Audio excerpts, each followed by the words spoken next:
Hello and welcome to Cool Coffee with Kansas Principals. By and for school administrators, this podcast is intended to promote candid discussion and insight about our great profession. My name is Rick Sola, and as Communications Director for the Kansas Principals Association, I am the host, but I am certainly not the feature. Sit back, take a sip, and enjoy. This is Cool Coffee with Kansas Principals. Let's get started. Hello and welcome to Cool Coffee with Kansas Principals. My guest today is Dr. Michael Martin, a sitting high school principal at Buckeye Central High School in Ohio, also the 2024 OASSA Principal of the Year. He's an author and what he calls an operational realist.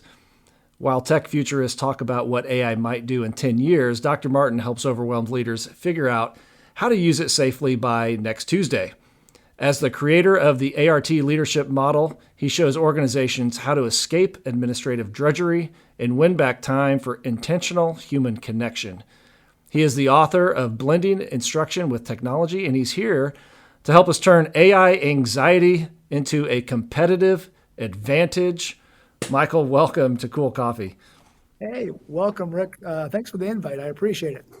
Yeah, I am super excited to have you on. And as we connected about this podcast and this topic, AI, I literally this morning was in a district meeting where AI was a topic. And there are so many different thoughts about AI, and you, I think, put it very well. Kind of the talking about the good, the bad, the ugly, or maybe the helpful as well. So I'm really excited to get into AI here with you. So I would love to just start with AI. Where did this connection? I mean, this is a new technology. When did you get connected with AI? Yeah, and that's a fair question. I've always been really interested in technology, the integration of technology, how to utilize it in schools, how to use it, in classrooms to better what we do. When blended learning was a big deal back, 10, 15 years ago, I did a lot of research on that. That's actually where I wrote my first book, Blended Instruction with Technology. And it's really when I started, kind of do some speaking and touring and speaking and just kind of laying out how to utilize technology in the classroom. And ever since then, I've always been kind of trying to my best to perfect. I shouldn't say perfect, but to use the science of teaching and the art of teaching and integrating that with the technology that we have at our disposal. And so obviously AI is a big deal now, but I was on the AI bandwagon pre-COVID. Right? I was reading about AI. I was thinking about AI. I'm like, this is coming down the road, right? I was reading about it then. I didn't know what I know now, obviously, but I was thinking about it. I was looking in the future regarding that. And when we came out of COVID, I took an MIT class and I built my own AI just to get a fundamental understanding of how it all works. So I've always had this appreciation for technology. I've always had this, this need to be on the edge, on the cutting edge of what we're doing. It's just a lot of fun for me. So I've always been, trying to look to the future to see how things are being used. And of course, we're smack dab in the middle of AI right now. And I'm hoping that Buckeye Central and what we're doing here is just a little bit, ahead of the curve. Compared to other schools, just because of my interest in the topic of technology, and I'm going to add this real quick, Rick. I don't think it's just me that has this interest with technology and how it's being utilized, not only in schools but in the workforce. I mean, we can go back to the 1930s, right? And I can show you articles. I can pull up speeches by presidents that advocate for the use of technology and how it's going to change the American life, right? How it's going to change our work week. I mean, there were presidents who promised that with the advent of technology, by the 1960s, we'll cut our work week in half. Well, that hasn't happened. Actually, I think it's doubled. I think it's doubled, right? But so I think there's always been this fascination. There's always this urge, this want to utilize technology to help us live better lives. To help us do what we do better, right? And so it's just been a lot of fun for me. Well, it's interesting. I'm familiar with AI. I use it every now and again. I am very much surface level as far as I use it to research vehicles or things like that. Very surface level. But you mentioned pre-COVID AI and that you were involved in, and this is my ignorance. I didn't even really, as I think of AI, I think of a technology, at least that's been widely available to the public over the last 2 to 3 years, really coming onto the scene. What did AI look like pre-COVID, and then this many years, 6, 7 years later, that's almost a lifetime for technology It is a ramp up. lifetime. Yeah. Yeah. So The terminology back then was machine learning. okay, You remember the machine yeah, learning technology, yeah. which is in essence the birth of AI. Yeah. Okay. Well, and I remember it all started with predictive your Netflix queue and what Yes, it was. some of Yes. that sort of thing, or Amazon. So, Amazon all of a um, sudden knows what you want to purchase, right? Netflix knows what you want to watch. well, you said Predictive analysis. you took a course at MIT about kind of how it all works, and for those who might be listening who are maybe very primitive with their knowledge of AI, or they've maybe purposefully stayed away from it. How would you kind of, in a nutshell, just describe, okay, how does it all work for those who are new to the game? It is an imperfect, but getting a lot more accurate predictive machine, as you mentioned, right? That's what it is.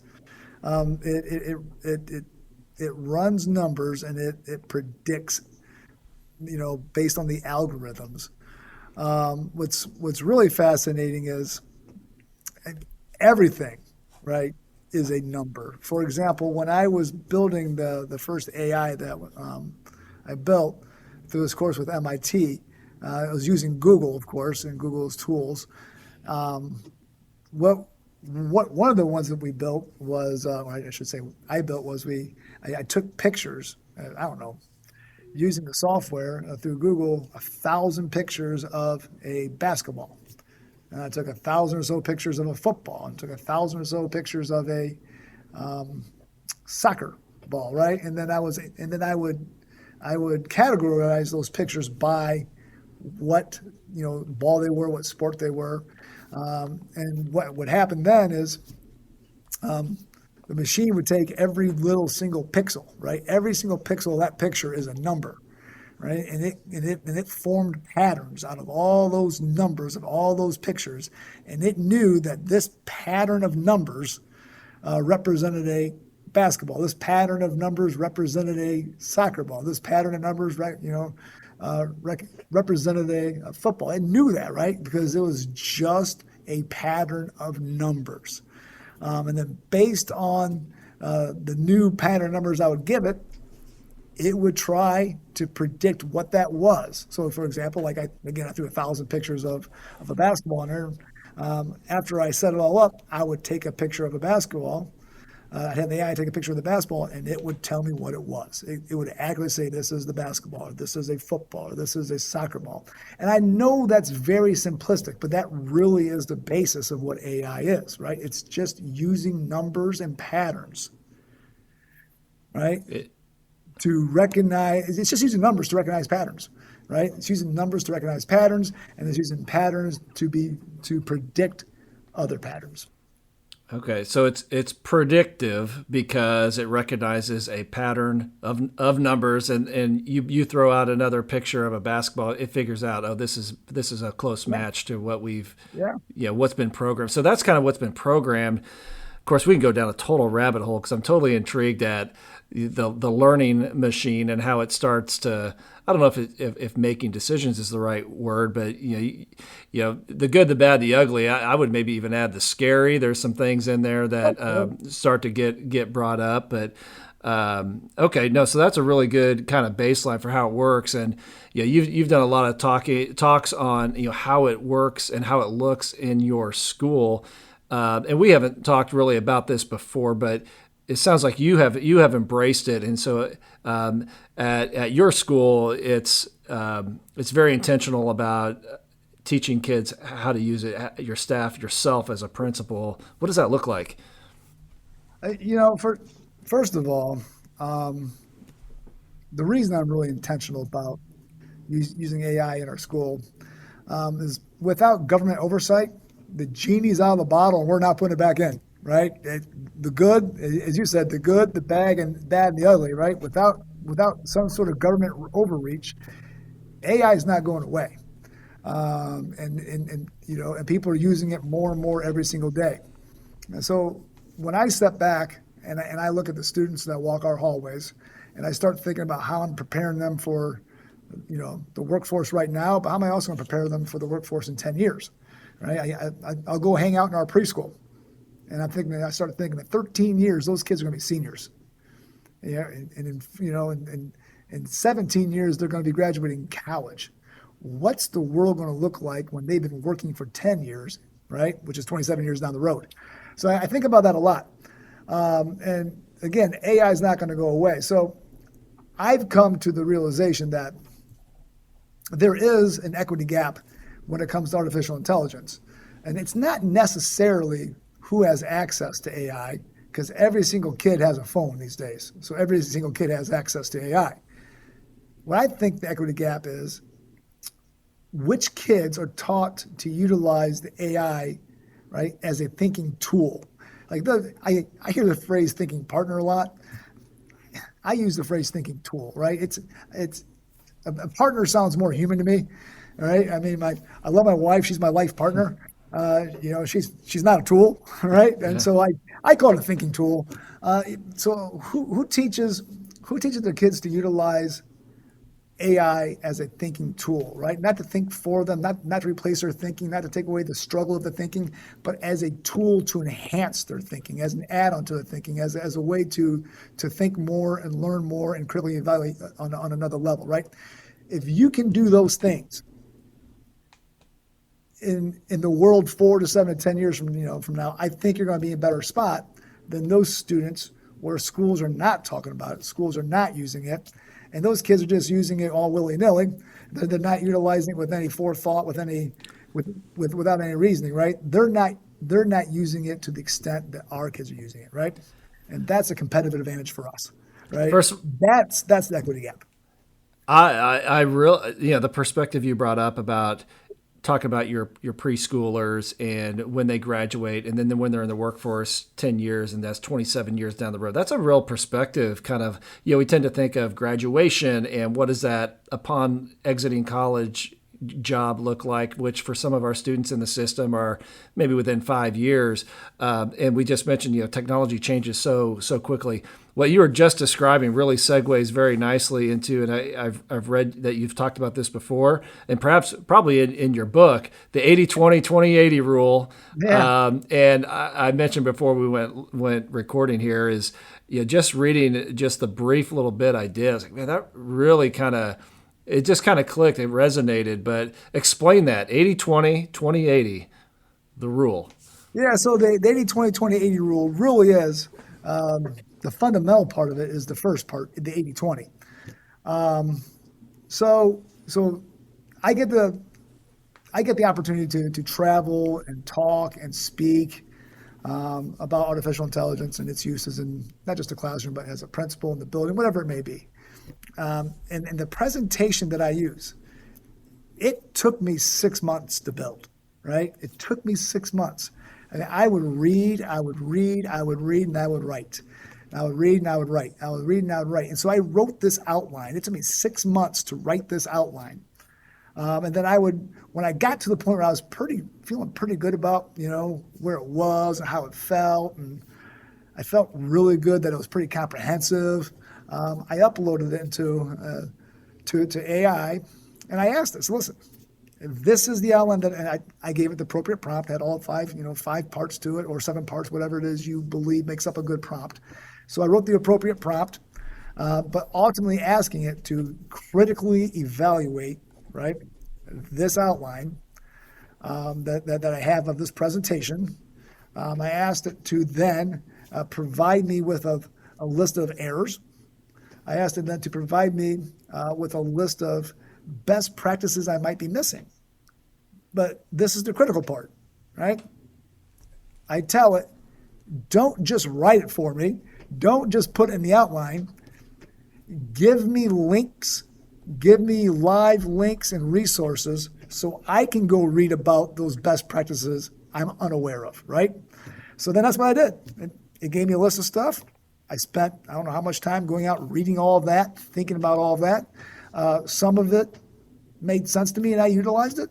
Some of it didn't make sense to me and I didn't utilize it, right? And so when I got done with that outline, 80% of that outline was my original beginning draft, my original beginning thoughts, which I struggled with, right? Which I did the reading, the heavy lifting, and the messiness of the struggle of learning.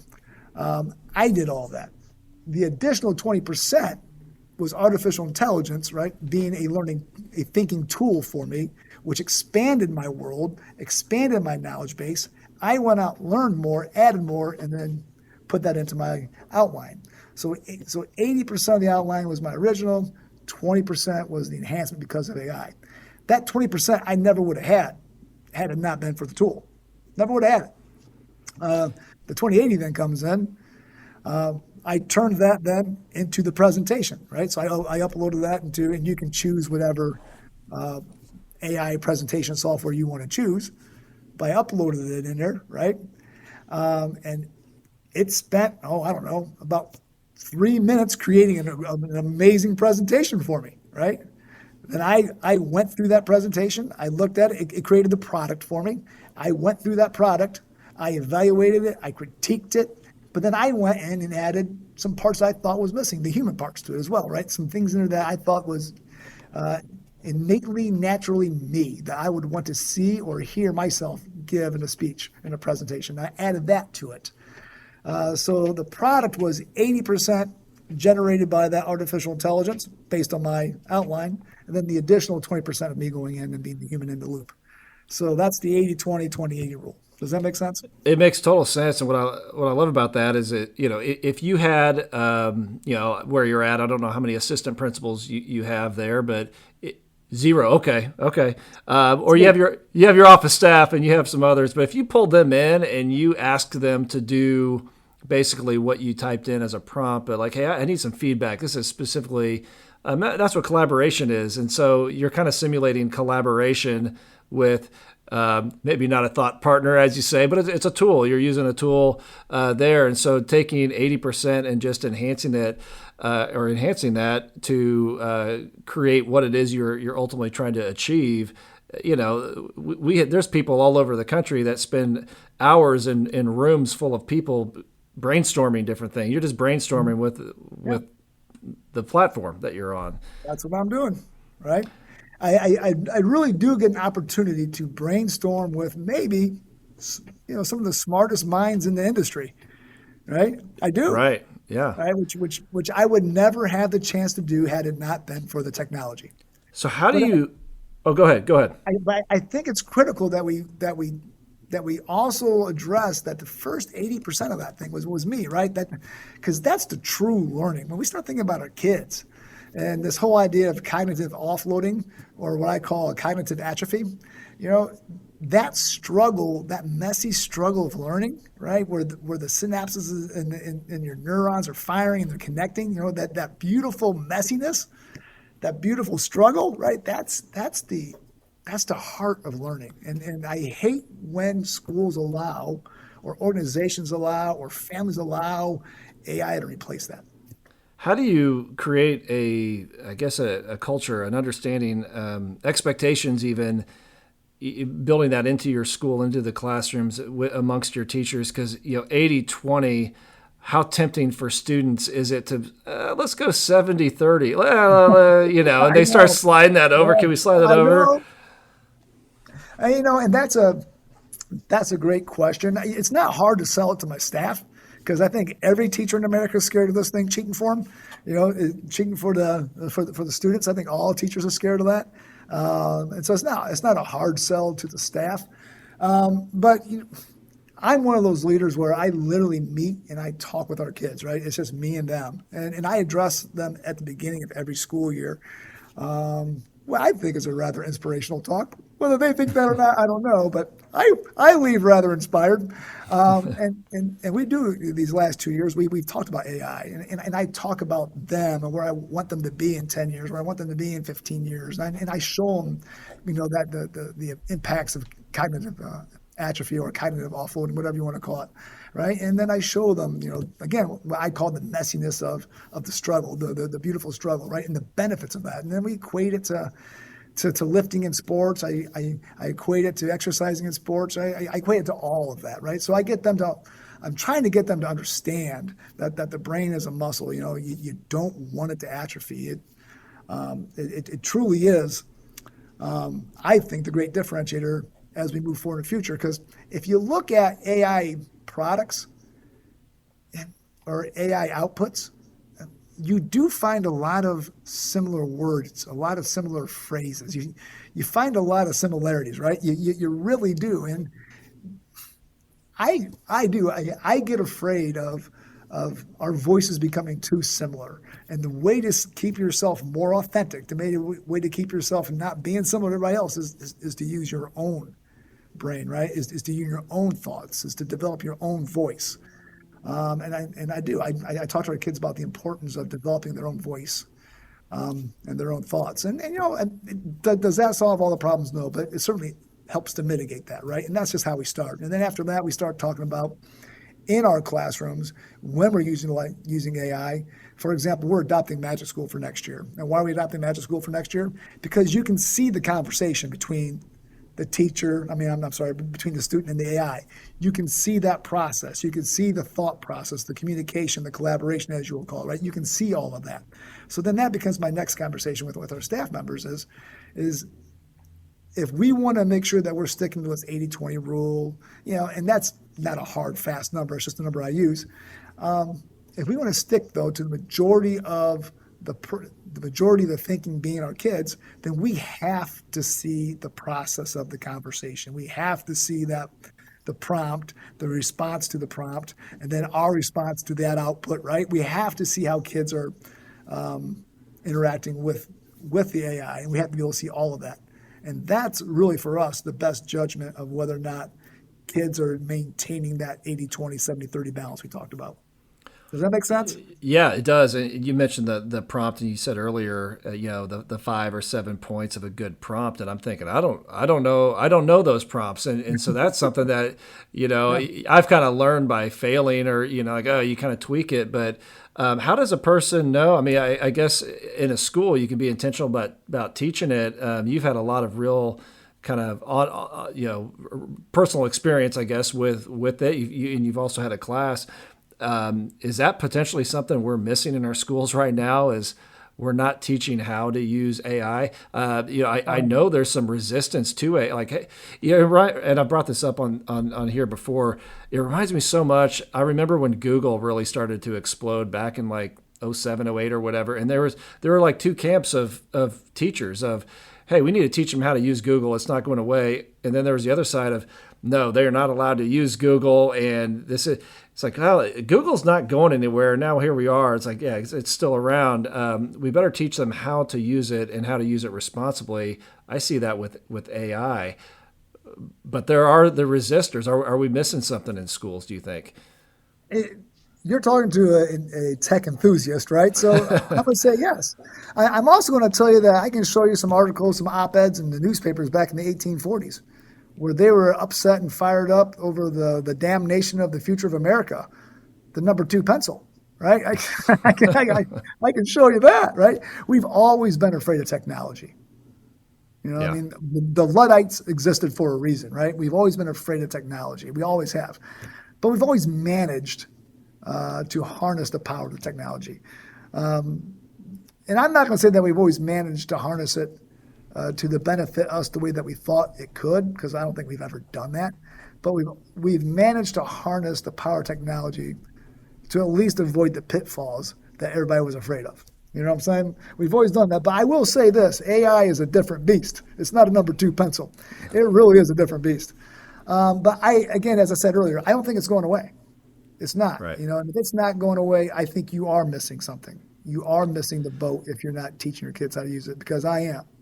Right? Yeah. And when my kids leave here and they're competing against your kids in this world, I think my kids are going to have the upper hand, right? They're going to have a competitive advantage.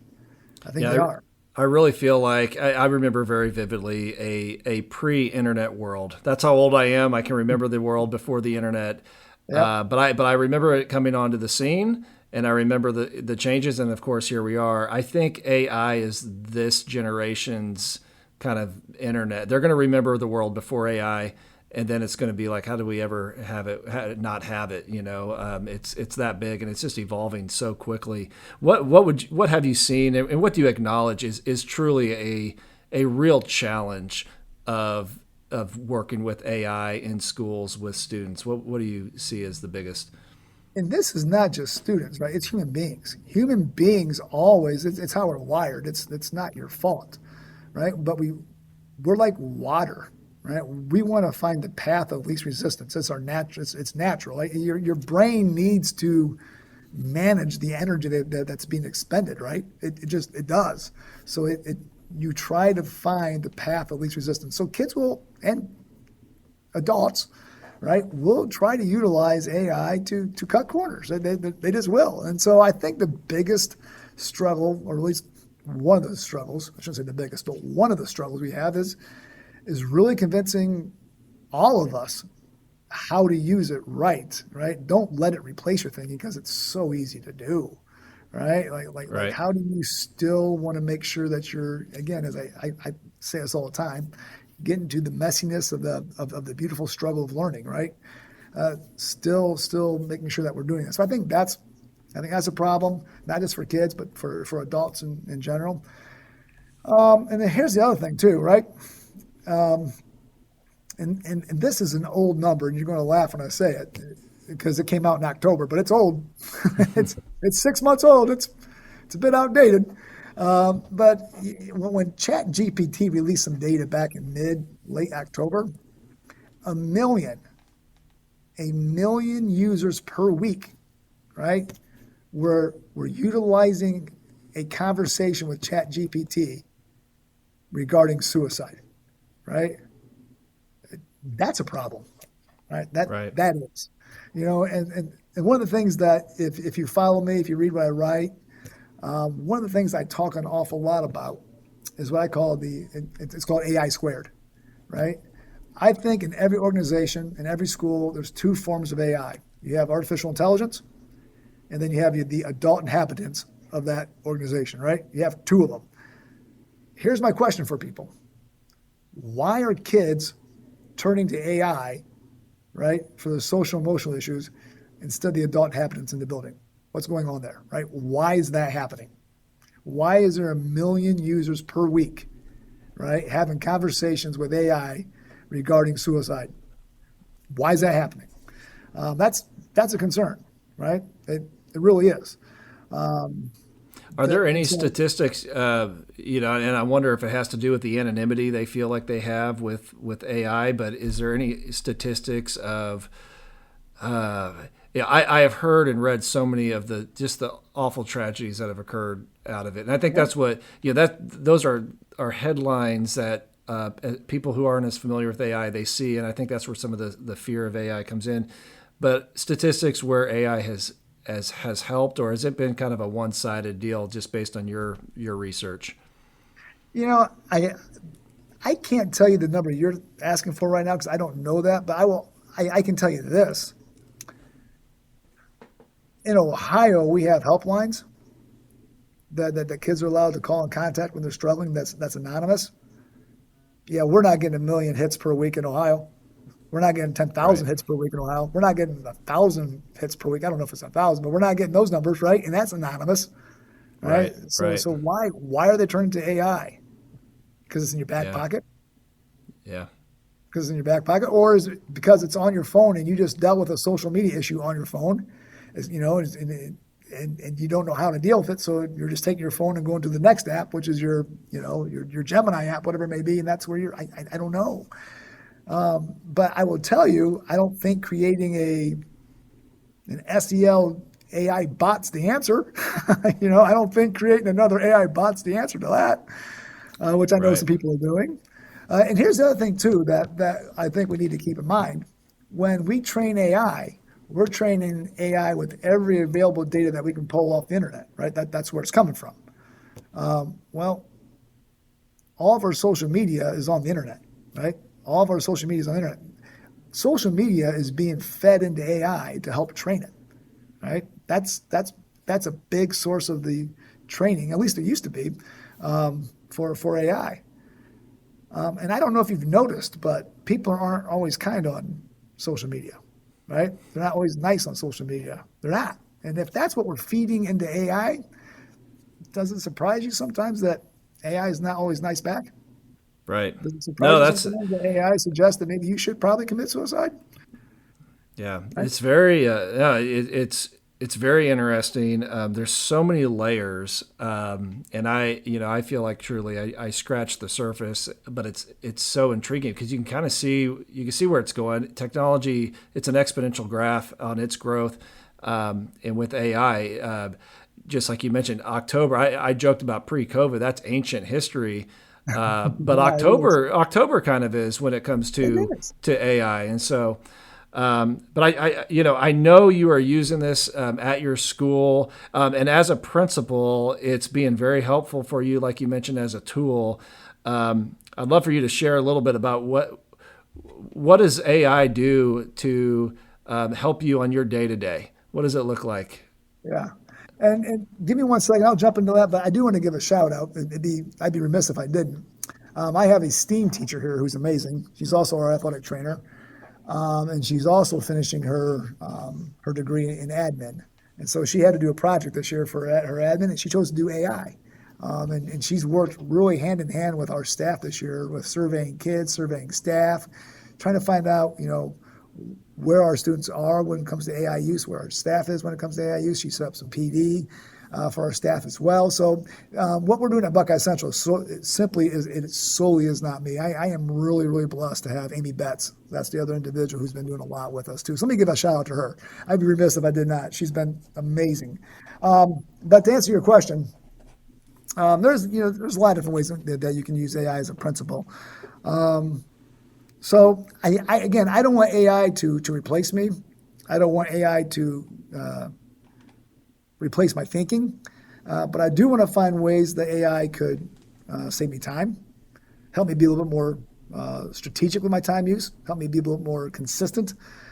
So if there's something that I use a lot, like if there's a task that I do a lot, I try to use AI. I don't like to go to Gemini or chat and write a prompt, because if I do it a lot, I'm always writing the prompt. So I like to build bots or gems or GPTs, whatever you want to call them, right, for tasks that I do a lot. And then I like to look for pain points. Like, what's a pain point that impacts my world that maybe I could use AI to solve? For example, you may have this problem in your school, and I would venture to guess that most of our listeners have this problem. It's hard to find substitutes, is it not? It's hard Right. to find substitutes. It's even harder to find really good substitutes.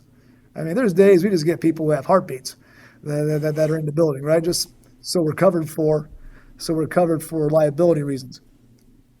And so one of the things that I wanted to make sure I did for our staff was I wanted to create a better way for them to make quality lesson plans for substitutes, right? And so I sat down and I did the 80-20 thing. I wrote what I think would be the ideal lesson plan for a substitute, not for a teacher, but for a substitute. I'm thinking about my building. I'm thinking about the instruction that happens in my building. I'm thinking about the instruction that happens in each classroom and the expectations that I have. And if I'm going to have a substitute in there, I still have expectations, right? And so I want to create a lesson plan that meets that level of expectation. So I developed that lesson plan. And then I connected that lesson plan to every single standard that exists for every single class that we have. So I built this bot. And I also have a number of teachers, who have young children. And young children get sick at 6 o'clock in the morning and they're vomiting. And now the teacher can't come to school, but the teacher didn't have a lesson plan. So what are you going to do that day, right? So now all my teachers need to do is they just need to log on, type in the standard or the topic that they're teaching in the grade level, and it creates a lesson plan for them, right? Devised specifically for substitutes, right? And it generates it within seconds. And then they simply just share it with me and my secretary, and we print it out and we're ready to roll. we're ready to roll, right? So you're talking about building a bot.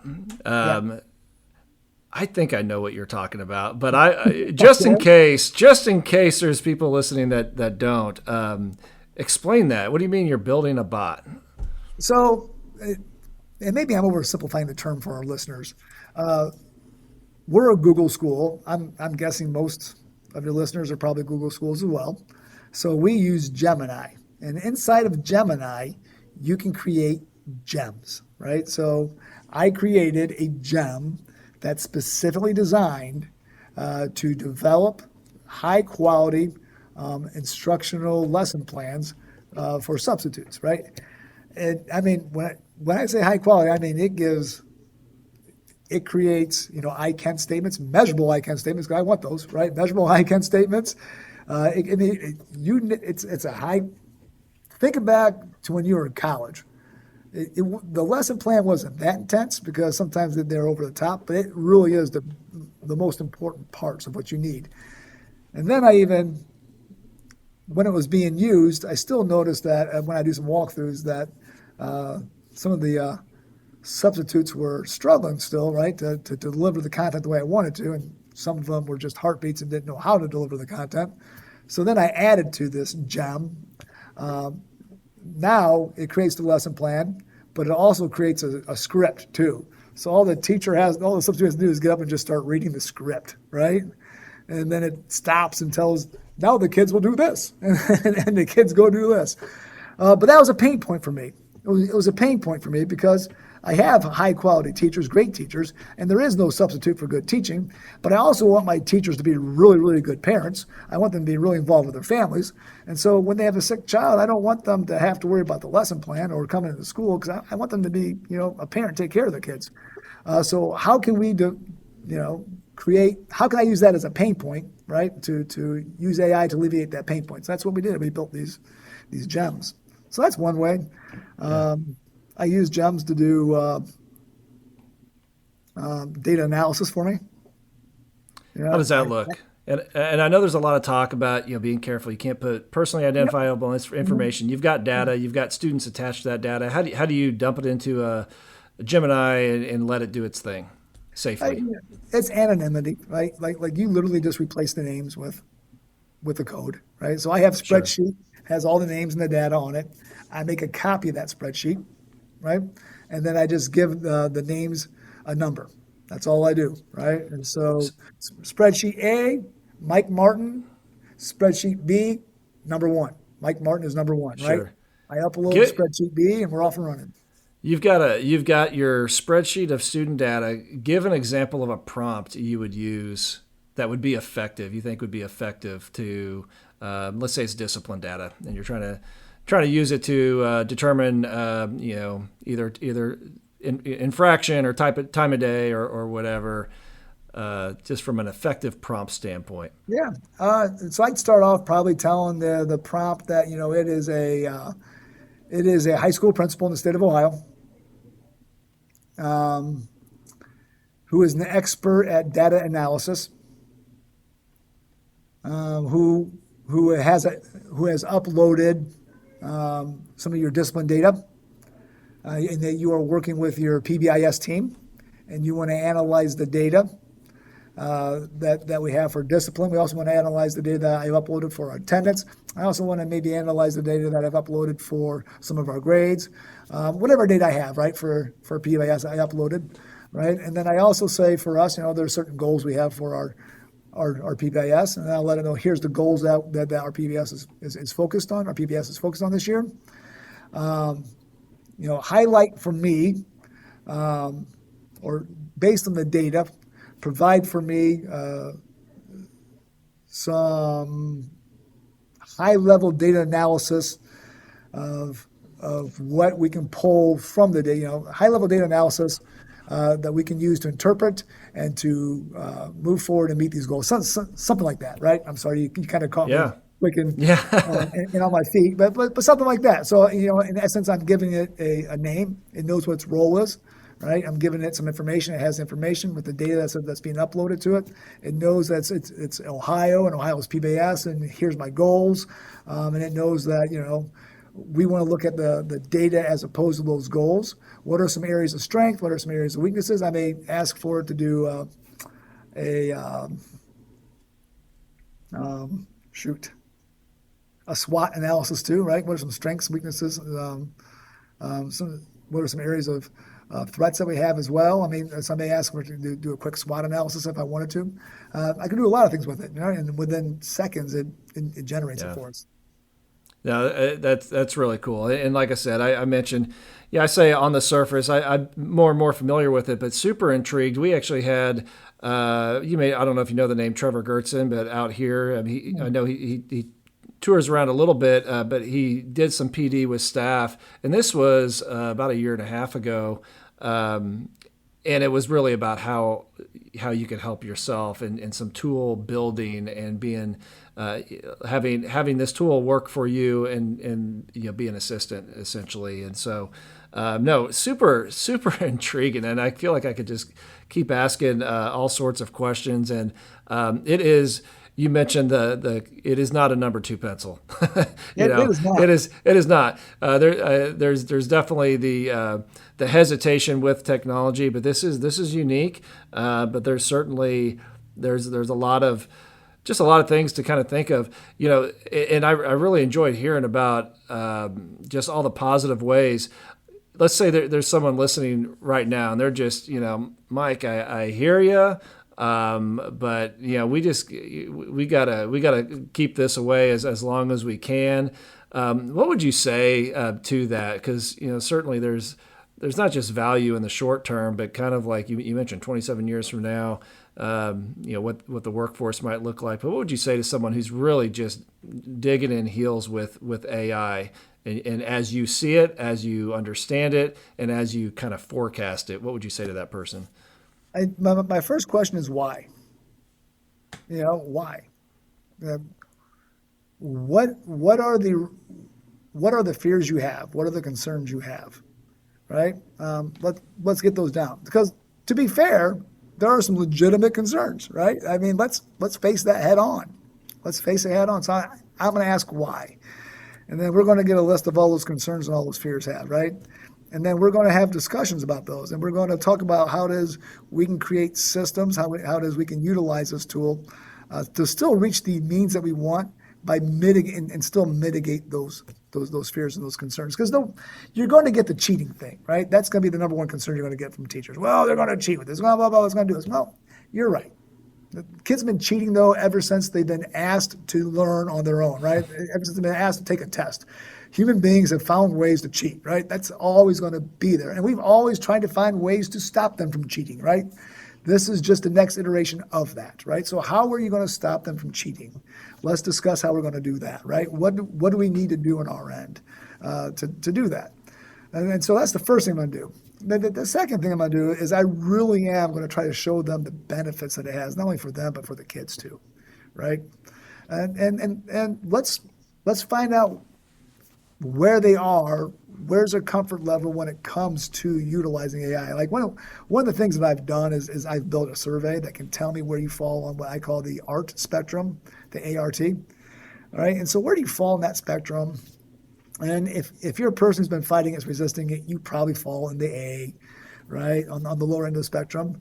And if you do, that's fantastic. Let me show you some AI tools. Let me show you some AI prompts. Let me show you some ways you can use AI at your comfort level where you're at. That's going to mitigate some of those risks and concerns that you talked to me about, and you can see the product and how that not only helps your students, but it can also help you too, right? Yeah.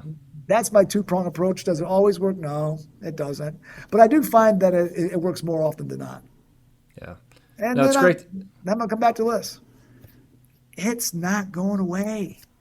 Yep, 100%. No, it is not. Let's not send our kids out to the Wild West without having a gun, at least, right? Let them put some bullets in the gun for them, for love of Pete. Let them know how to go out there and survive. Yeah, it's not going away. It's more and more relevant, and even just in this school year, I have seen just more of the understanding of just that sentiment. It's not going away. we need to really be more proactive, whether it be at an individual school, a district, or even states, as you mentioned, government involvement potentially and all that sort of thing. No, I love this and really enjoyed your insight on all of this, and could certainly spend more time on that. I want to you referenced your book. What is the name of your book again for AI? The first one I wrote was Blending Instruction with Technology, which is actually still relevant. But the other one I wrote was AI-powered leadership. All right, I will link those in the show notes as well. All really good stuff. Mike, we have a tradition on this show. We always finish with an opportunity to brag on your people. And you already mentioned Amy Betts. You already bragged on her.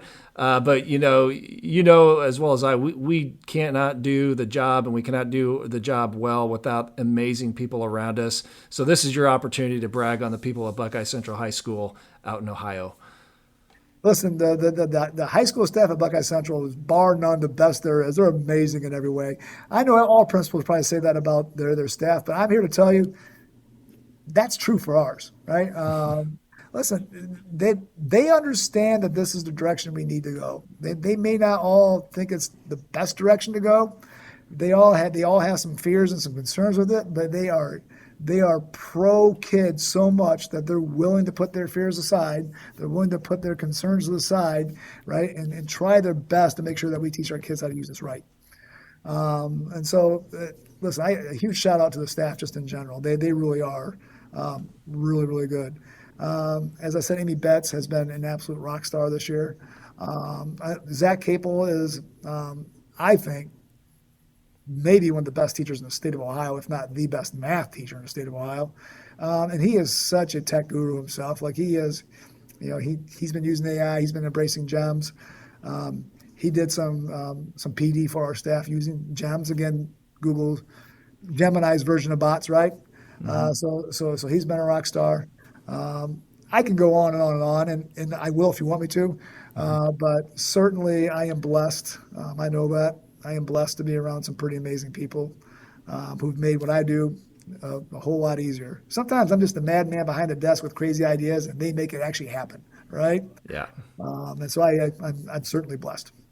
Well, it's awesome, and some really, really nice words about your people out there, and really enjoyed hearing about all the great things that you're doing at your school, specifically with AI, a topic that is not going away, and only more and more important that our kids have an understanding so that they can be responsible with it. Like I said, this is kind of the Google of this generation potentially. It's not going to go away, and nope. They're going to use it too. That's the thing. They're going to use it, so we need to show them how and how that can be appropriately used and beneficial. That is accurate. I think the stat I read was like 86% are using it. All right, so we're already behind. Yeah, we're already behind. So, well, Dr. Martin, thank you so much for your time here at the end of a Friday. I really appreciate it, and we'll keep an eye out on the developing trends. 2 weeks from now, it's a whole new AI ball game because that's how quick it changes. It does, doesn't it? And that's the hard part, right? It's how do you keep up with a tool that changes as fast as it does? Yeah. Well, hey, have a nice weekend. Thank you for your time, and all the best to the rest of the school year for you. Hey, thanks. You too, Rick. I appreciate it. Check the notes section for more information on this episode and to learn more about the KPA and its mission to develop and support all principals through optimized learning, collaborative leadership, networking, and service.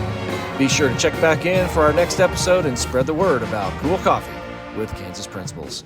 Catch you next time.